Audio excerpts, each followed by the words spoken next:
12 አበበች ጎበና የእናቶችና የህፃናቶች ማዕከል እንደዚህ ሰፊ ነው ብለ ገምታል በጣም ነው የሚያምረው ዛሬ እንግዲህ እሁድ አይደለ ዘመድ መጠያየቅ አራስ መጠያየቅ የተለመደ ነው አይደል ስለዚህ ዛሬ በጣም ጀግና የሆነች አራስ አለች ምን ጠይቃት እንኳን በሰላም ተገላገልሽ ልንላት ነው እንግዲህ በጣም ተአምር በሆነ ህክምና ልጇን ታቅፋለች ይሄንን ተአምረኛ ህክምና ያደረጉ ዶክተሮችንም እንዘይራለን አይደል አዎ በጣም ትልቅ ህክምና ነው እዚህ ሆስፒታል ውስጥ የተካሄደው በሀገራችንም በአፍሪካም የመጀመሪያው ህክምና ነው በአለም ሁለተኛው ህክምና ነው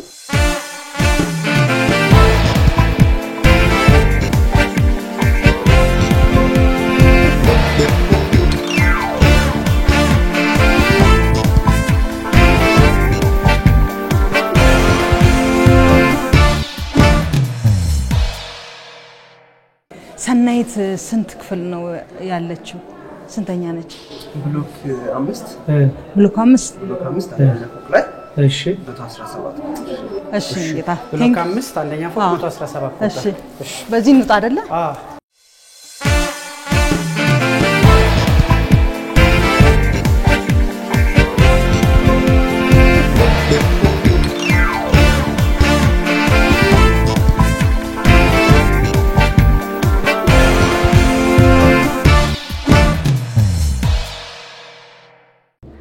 ማርያም ማራችሽ ማርያም ታዲሽ ሰናይት እንኳን ለዚያ በቃሽ እኔ ቆንጆ በስመ አብ ቁልጭ ብላችሁ ይለ እንደ አንድ ላይ እስቲ ታይዋል አይገርም ነስቲ ለሳምሽ እንኳን ደስ ያለሽ እኔ ቆንጆ እንኳን ደስ ያለሽ እኔ መቤት አመሰግናለሁ እንኳን ደስ ያለሽ ከፀሐይ ላይ ገፍተን ወንድ ነው አይደል ወንድ ነው በስመ አብ ስንት ቀንሽ ነው 9 ቀን የ9 ቀን ልጅ አይመስልም ይሄ ራሱ ተአምረኛ ነው በእውነት ነው የምልሽ ሁለተኛውን ልጅሽን ያጣሽው በምን ምክንያት ነው የመጀመሪያው ጥያቄ እሱን እናድርግ ሰናይት ክትትል ጤና ጣቢያ ላይ ነበር እሱ እዛ ያለን ያው 9 ወር ከጨረስኩኝ በኋላ እንቅስቃሴ ቀነሰብኝ በጣም ሄጄ ታየውኝ ሰጠ የለም አሉኝ በህይወት ልጅ ሲሉኝ ወደዚህ ተቋም ነው ይዛን የሚላኩኝ ሲታይ የሰባት ወር የሾተ ላይ መድኃኒቱም አልሰራም ትክክል አይደለም አሉኝ ትንሽ የስኳር ከፍታ ነበር በዛ ምክንያት ነው ያጣሁት ግን እግዚአብሔር ይመስገን አምጬ ነው ያንን የሚወለድኩት እዚሁ ነው የወለድኩት ያንን አምጬ ነው የወለድኩት ባይባረክ አይሽ እግዚአብሔር ደግ ነው ካሰሽ እውነት ነው እግዚአብሔር ይመስገን የመጀመሪያው ችግር እንደተፈጠረ ሁለተኛውን ልጅሽን እንዳጣሽ እንደገና ሶስተኛ ስታስቢ እንደው አልፈራሽም አሁን ሌላ ሰው ቢሆን ተስፋ ይቆርጥና ይፈራል ነው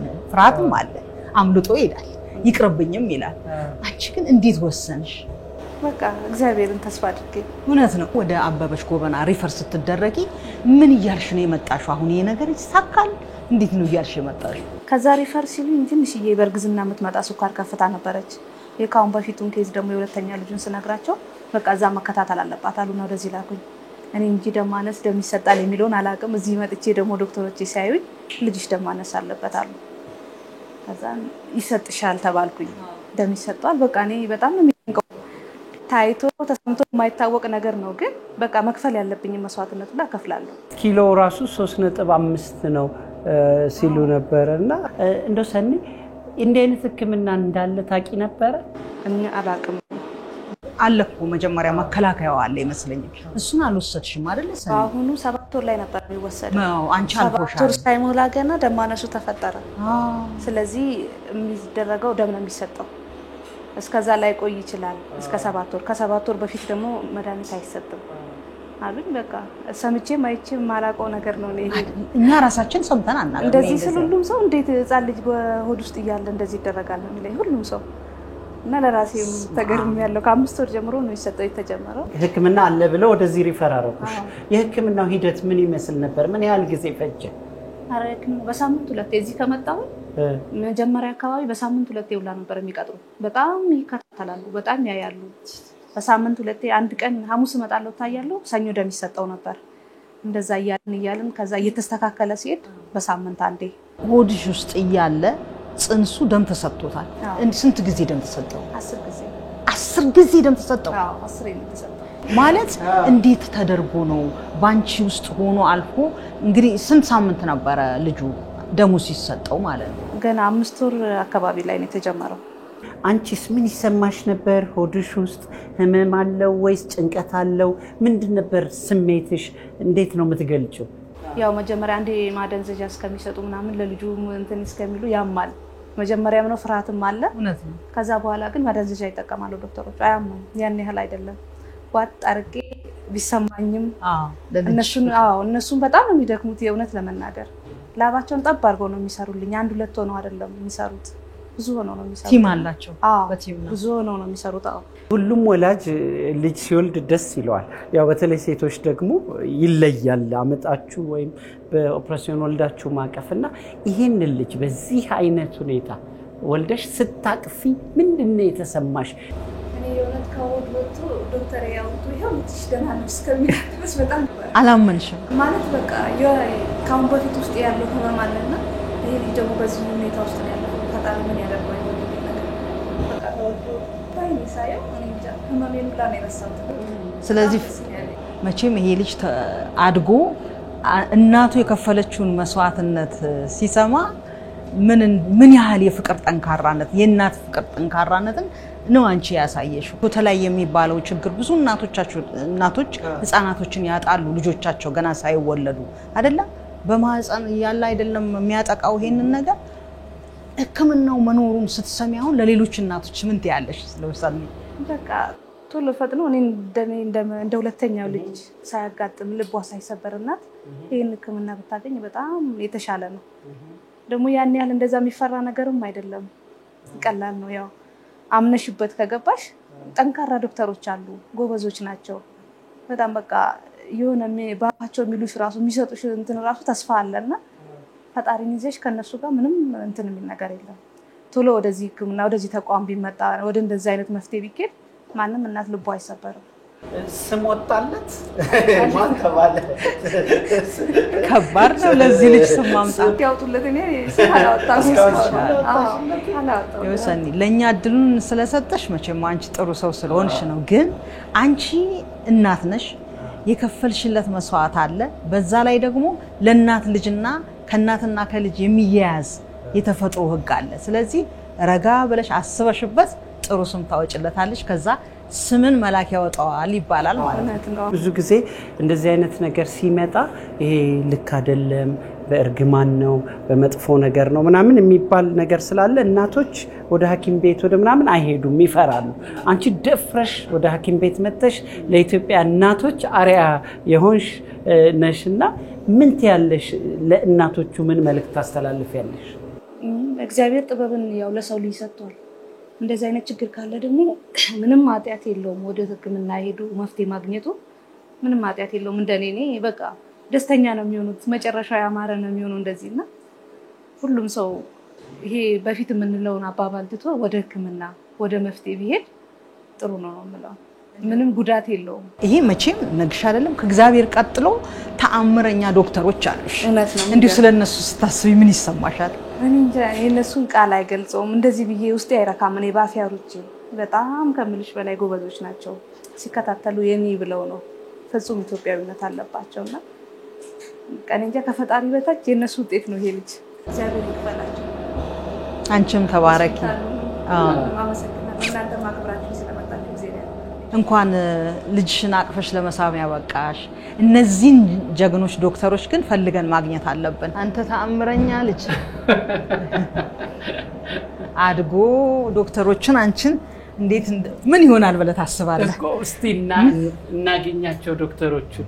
እኔ ጻል ልጅ ማየት ፈርቼ እኮ ነው ወደዛ ያልመጣሁት። እስቲ ዶክተሮቹን እናገኝ። እሺ ሙሉዬ እናመስግን። እሺ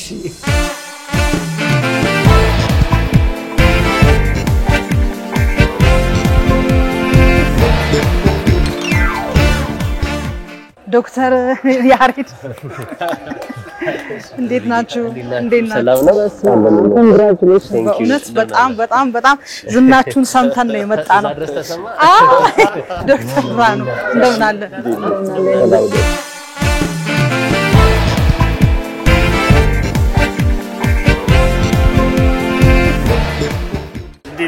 ሰላም ናችሁ? አምደና መጣችሁ ግቢያችን ሌሎች ግቢያችን እንዴት ታውቃላችሁ? እኔ አበበች ጎበና የእናቶችና የህፃናት ነው አይደለ? በጣም ነው ትልቅ ነው እንደዚህ ትልቅ ነው ብዬ አልጠበቅኩም። ሰፋ ይላል ለእናቶች ብቻ ተብሎ ነው እንዴ? ጥሩ ሆስፒታል ነው ተቋሙ። በጣም ዘናጭ ይሄ ሻይ ቡና እኛ ነበርን መጋበዝ ያለብን ቤታቸው። እንዴት ደስ ይላል። በስ አሁን ሰናይት እየነገረችን ነበር። ከዛ በፊት ግን እሷ ጋር ነበር ደግሞ ህፃኑን ራሱ ቁልጭ እንዳለ ነው። እሷም በጣም ደህና ነው ያለችው። እንደዚህ አይነት የህክምና ተአምር እኔ በህይወቴ ሰምቼ አላውቅም። በእውነት ነው ብዙ ጥያቄዎች ይዘን የመጣ ነው። ምንድነው ይሄ ነገር? ይሄ ዛሬ ተቋሙ ለዚህ ለተሰራው ስራ በአጋጣሚ ዛሬ የዓለም አቀፍ የደህንነት ቀን ነው። ሁማን የደህንነት ቀን ነው። የደሙ ደህንነት ጽንስ ውስጥ እያለ ይጀምራል የተጀመረ ነው። ይሄን በማስገ ተቋሙ የሰጠው ሰርቲፊኬት ነው። ያሬድም አለ። ይሄ በእውነት ለመናገር ይገባቸዋል አይደለም? ከዚህ በላይ ነው ለእናንተ የሚገባው። እንተዋወቅ መጀመሪያ። ዶክተር ብርሃኑ ከበደ ባላለው የማህፀንና ጽንስ ሐኪም ነኝ። እንዲሁም የማተርናል ፌታል ሜዲሲን የከፍተኛ ችግር ያለባቸው ህፃናትና ጽንስ ሰብ ስፔሻሊስት ሐኪም ነኝ። በአሶሺየት ፕሮፌሰርነት በሆስፒታል ውስጥ እየሰራው እገኛለሁ። የዚህ ደግሞ የፌሎሺፕ ወይም የሰብ ስፔሻሊቲ ዳይሬክተር ነኝ። አንተ በጣም ወጣት ነህ እና በጣም ሰርፕራይዝ አድርገኛል። በነገራችን ስለዚህ ያበቃኝ እሱ ነው። በጣም ደስ ይላል። መሰግናለሁ። ዶክተር ያሬድ ተስፋ ይባላልው የጽንስና ማህፀን ስፔሻሊስት ሐኪም ነኝ። እንዲሁም ከፍተኛ የእርግዝና ችግር ያለባቸውና የጽንስ ስነ ፍጥረት ሰብ ስፔሻሊስት ሐኪም ነኝ። አሁን ደግሞ እዚህ በማስተማርም አበበች ጎበና ሆስፒታል በማስተማርም በአሲስታንት ፕሮፌሰርነት ያገለገልኩ እገኛለሁ። እጅግ በጣም ደስ ይላል። ስለተዋወቅናችሁ ከብሬ ጋር ደግሞ ገና አጠቃላይ ሐኪም ገና ጀነራል ፕራክቲሽነር ሳለው እሱ ስፔሻሊስት ሆኖ ነው የምንተዋወቀው። እንግዲህ ያው ኮትቶም ወደ ራሱም ስቦኝ እዚህ ሙያ ላይ እንድገባ የሚያደርገኝ ያበረታታኝ ከተማሪ ጋር እንደዚህ ያለ ይሄ መመረጥ ነው። በእውነት ነው የምልህ። እኛ ድሮ ስንሰማ በባህላዊ ነው የምልህ። በቃ እነዚህ ዝምድና ስጋ ዝምድና ያላቸው ቤተሰቦች በማወቅም ሆነ ባለማወቅ ሲጋቡ ነው እንደዚህ ከእግዚአብሔር ቁጣ የተነሳ የሚመጣው ምናምን ይባላል። እስቲ በሳይንሱ ሾተ ላይ ምንድነው? አንዳንድ ተርሚኖሎጂ ሜዲካል ሊሆን ይችላል። ግን ሾተ ላይ ስንል በቀይ ደም ሴል ላይ ያሉ ቅመሞች ወይንም ደግሞ በህክምናው አንቲጂን የምንላቸው አሉ። እንግዲህ አጠር ለማድረግና ዛሬ የምንናገረው ስለ አንዷ ነው። ስለ አርኤችዲ አንቲጂን የምትባለው ወይንም ቅመም ወይንም በቀይ ደም ሴል ላይ ስላለችው ፕሮቲን ነው። እንግዲህ ቀይ ደም ሴል ላይ ያለው ሰው አርኤች ፖዚቲቭ ይባላል ማለት ነው። እቺን ቅመም ደግሞ ፕሮቲን ደግሞ በቀይ ደም ሴል ላይ ያለው ሰው እንግዲህ አርኤች ኔጌቲቭ ነው የሚባለው። እቺን እንግዲህ ለመነሻ ያነሳው ምንድነው ይሄ ሾተ ላይ ይባለው ችግር የሚፈጠረው እናት አርኤች ኔጌቲቭ ሆና አባት አርኤች ፖዚቲቭ ሆኖ የሚወለደው ልጅ ደግሞ አርኤች ፖዚቲቭ በሚሆንበት ጊዜ ነው የችግር የሚፈጠረው። ይሄን ያልኩት ምንድነው እንደ ባልየው የዘረመል አወቃቀር የሚፈጠረው ልጅ ፖዚቲቭም ኔጌቲቭም የሚሆን እድል አለው። ስለዚህ ይሄ ችግር የሚፈጠረው ውስጥ የሚፈጠረው ልጅ የደም አይነቱ አርኤች ፖዚቲቭ ወይንም ደግሞ እቺን ቅመሟን የቀይ ደም ሴል ላይ ሲኖረው ነው ማለት ነው። እንግዲህ ምንድነው ሆነው በተለያየ እርግዝና ደረጃ ወይንም በአንዳንድ አጋላጭ ሁኔታዎች የልጁ የደም ወደ እናትየው ደም ይገባል። በዚህ ጊዜ እቺ እናት ይሄ ፕሮቲን ወይንም አንቲጂን ወይንም ቅመም እንግዲህ ስለሌላት ለዚህ ለሷ ባዕድ ነውና ለዚህ መከላከያ የሚሆን ነጭ ደም ሴሏ እንግዲህ ኢሚኖ አንቲቦዲ እንለዋለን ወይንም ደግሞ ጸር የሆነ ነገር ታመርታለች። እንግዲህ ይሄ የተመረተው ነገር እንግዲህ በቆይታ ደግሞ እንደገና መልሶ ወደ ልጁ የደም ዝውውር ውስጥ ይገባል ማለት ነው። በዛን ጊዜ ይሄ ጸር ወይንም አንቲቦዲ ከልጁ ሲገናኝ ሁለቱ በመገናኘት የልጁን የደም ሴሎች በመሰባበር የደም ማነስ በሽታ እንዲኖር ደሙ ያንሳል፣ ይሳበራል። ይሄ ነው መነሻው። እንግዲህ ምንድነው አንድ እናት ከእናትየዋ ናሙና በመውሰድ ይሄንን ለዚህ ለአንቲጂን ጸር የሆነውን አንቲቦዲ ካገኘን በደም ምርመራ ውስጥ ያኔ ነው ሾተ ላይ ተከሰተ ኔጌቲቭ ስለሆነ ወይ ሙሉ ሾተ ላይ ማለት ነው። አሁን ለምሳሌ ባክቴሪያ ሰውነታችን ሲገባ ምን ይሆናል? ሰውነት ያንን ነገር ለመከላከል የሚያመነጨው ኬሚካል ይኖራል። ልክ ያቺ እናት ግን ያ ኬሚካል ከሌላትና ያ የጽንሱ እድሜ ፖዚቲቭ ሆኖ ሰውነቷ ሲገባ ልክ እንደ ባዕድ ነው የሚያየው። ስለዚህ የልጁን ቀይ ደም ሴል የሚያጠቃ ኬሚካል ማምረት ትጀምራለች ማለት ነው። እና ያ ደግሞ የሚመረተው ኬሚካል በእንግዲህ ልጅ መሄድ የሚችል ነው። ስለዚህ በእንግዲህ ልጅ አልፎ የልጁ ደም ውስጥ ገብቶ የልጁን ቀይ ደም ሴሎች ያጠቃቸዋል ማለት ነው። ሰው ውስጥ እዛው ጽንስ ውስጥ እያለ ሆድ ውስጥ እያለ ስለዚህ ልጁ ውስጥ እያለ ቀይ ደም ሴል መጠኑ በጣም ይወረደ እየሆነ ይሄዳል ማለት ነው። ደግሞ ቀይ ደም ሴል ነው ለልጁ ኦክሲጅን የሚያስተላልፈው ውስጥ ሆኖ። ስለዚህ ውስጥ ሆኖ በኦክሲጅን አጥሮት ነው ሊሞት የሚችልበት ምክንያት ማለት ነው። መከላከል ይቻላል እንደዚህ አይነት ነገር ውስጥ እንዳይገባ ማለት ነው። ይሄ ምንድነው? በመጀመሪያዎቹ የእርግዝና ክትትል ቶሎ መጀመር እና የደም አይነታቸው ኔጌቲቭ የሆኑ ሰዎች ወይ ደግሞ ይሄ ቅመም በቀይ ደም ሴል ሽፋናቸው ላይ የሌሉ ሰዎች ተለይተው ይሄ ነገር እንዳይመጣ የሚሰጥ ክትባት አለ 7 ወር ላይ እና ከወለዱ በኋላ ማለት ነው። ስለዚህ እነዛን የሚወስዱ ሰዎች ይሄ ነገር የማጋጠም እድሉ በጣም ከ0.2% በታች ነው የሚሆነው። ይሄንን ሲወስዱና መከላከያው እዛ ላይ ነው ፎከስ የምናደርገው። አሁን አንዳንድ ጊዜ ይሄውን 2 ልጅ 3 ልጅ አተው የሚመጡት እንደዚህ አይነት ነገሮች ናቸው። አንዳንዶቹ በዚህ ምክንያት ኢቭን ትዳራቸውን የሚያጡ እናቶችን ያጋጥሙናል። እና ይሄ ነገር ምንም አይነት ከዘር ጋር የማይገናኝ ምንም አይነት ሌላ ተጓዳኝ ነገር እንዳልሆነ መታከም የሚችል ነገር እንደሆነ በዚሁ አጋጣሚ መግለጽም እወዳለሁ። አሁን 10 ጊዜ ትራንስፊውስ ስትደረግ ከግልም የሚመጡትን ጭምር እዚህ በነፃ ነው ፕሮቫይድ የሚደረገው። አሁን 10 ጊዜ ትራንስፊውስ ሲደረግ የወጣው ወጪ ሊባል ይችላል፣ ግን ይሄ በመንግስት ተቋማት ውስጥ የወሊድ ሕክምና ጋር አብሮ የተያያዘ ስለሆነ ሕክምናው በነፃ ነው የሚሰጠው እና እንደዚህ አይነት ያለባቸው ችግሮች መጥተው ይሄን ሕክምና ማግኘት ይችላሉ ማለት ነው። ሰናይት እናንተ ጋር መታ ሾት ላይ እንዳለባት በተለምዶ ሾት ላይ የሚባለው ስታውቅ ምንድነው እጣ ፈንታዋ የሚሆነው? የህፃኑ እጣ ፈንታ እና የእናትየው እጣ ፈንታ ምንድነው ይሆነ የነበረው? ወይም ደግሞ እናንተን በማግኘቷ ምን ፕሌስ ምን አገኘች? እንግዲህ ጥሩነቱ እቺ እናት በጤና ጣቢያን ብትታይ አትሊስት በጊዜው በሚባል ደረጃ ወደኛ ልከዋታል። የበፊት ችግሯን አይተው በዚህ ምክንያት ልጆች እንዳጣች አይተው እኛ ጋር ደርሰዋታል። እኛም እንግዲህ ይሄን ነገር በ21 ሳምንት ላይ ስላገኘናት ከእናትየዋ ደም ናሙና በመውሰድ ይሄ ጸር የተባለው አንቲቦዲው ስላገኘን ያው ለሾተ ላይ ተጠቂና ይሄ ጽንስ ከፍተኛ አደጋ ላይ እንደሆነ ተረዳን።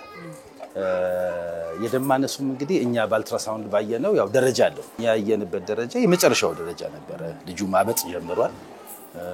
ሃይድሮፕስ እንላለን በእንግሊዘኛው። ስለዚህ ከፍተኛ ችግር ላይ ነበርች እና ይሄን ጊዜ ካለፍን የሚቀጥለው እንትን ያው ልጅን ውስጥ ድጋሚ ማጣት ነው። በውጭ ዓለም በዚህ ደረጃ እንግዲህ ትንሽ ለየት የሚያደርገው ትንሽ ከፍ ባለ ደረጃ ቢሆን ስራውም ቀለል ሊል ይችላል። በዚህ ደረጃ ግን በውጭው ዓለም ይሄን ሊረዱ የሚችሉ አንዳንድ መድኃኒቶች አሉ።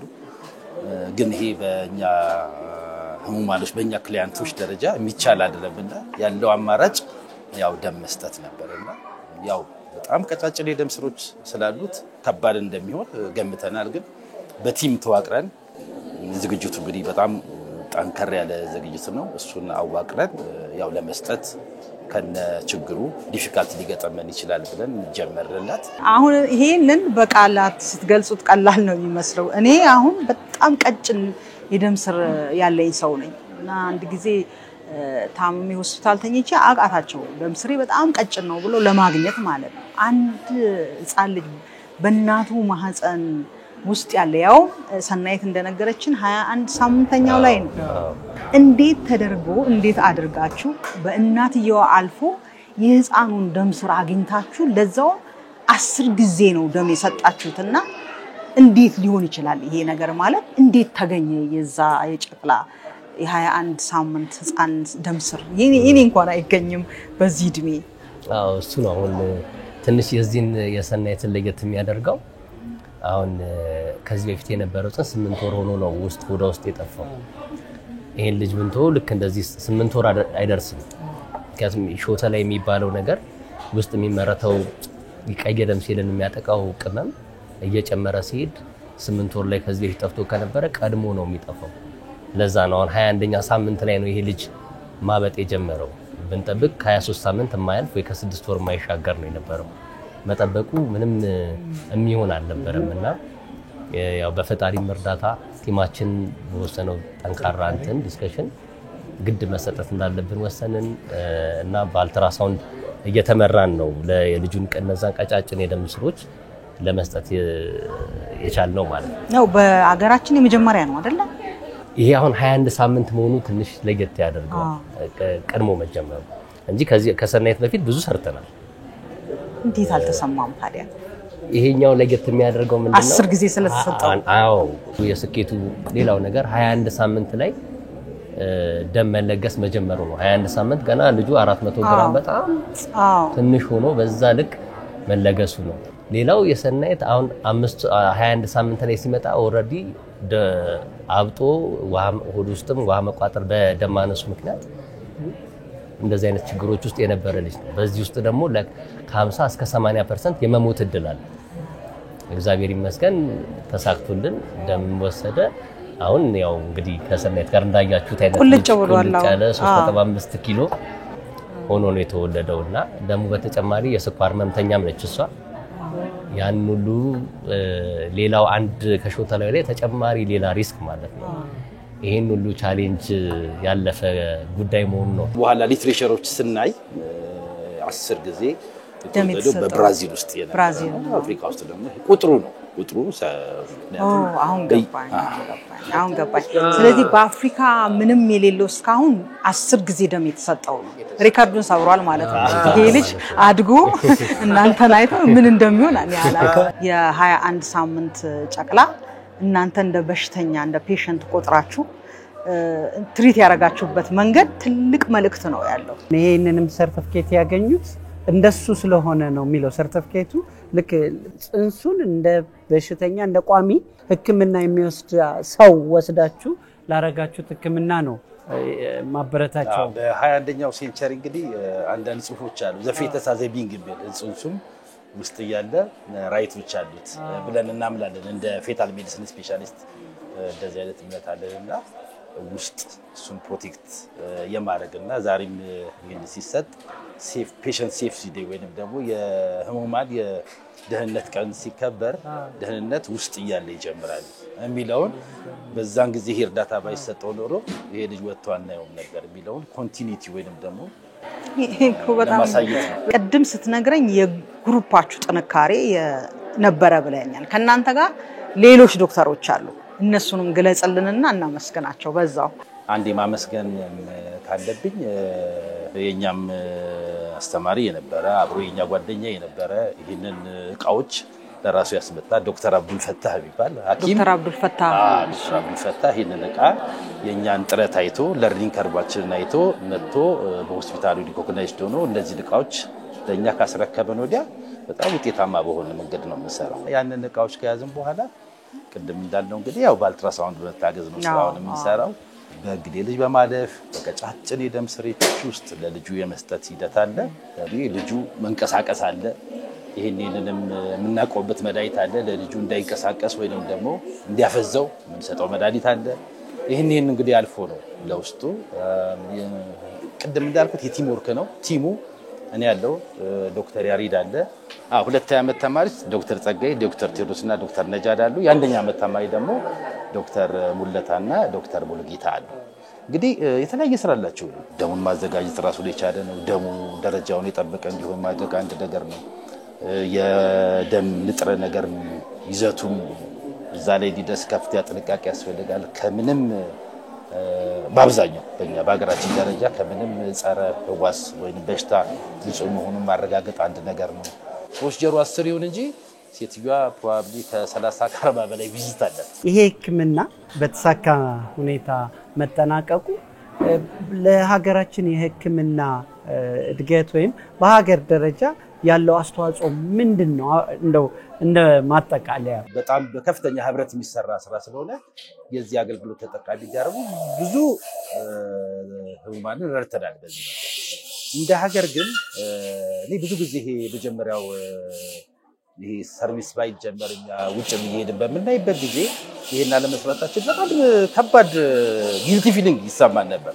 አሁን ግን ይሄን መጀመራችን ከዚህ በኋላ ደግሞ ሌላ በጣም ብዙ የሚሰሩ ስራዎች አሉ። እንደ ሀገር እንደ ፌታል ሜዲሲን ስፔሻሊስት ማህበር ደረጃ ደግሞ ገና ከዚህ ሌላ አሁን ስማቸውን ለመዘርዘር በዛ ያሉ ገና ወደፊት መሰራት ያለባቸው ግን ያልተሰሩ ጽንስ ውስጥ እያለ ቀደም እንዳለው እንግዲህ ጽንስ ቢንግ ነው ራሱ መብት ያለው ነውና ብዙ ችግር ያለባቸው ልጆች ጀርባቸው ክፍተት ያለባቸው የተለያየ ልብ ችግር ያለባቸው ውስጥ እያሉ ይታከማሉ።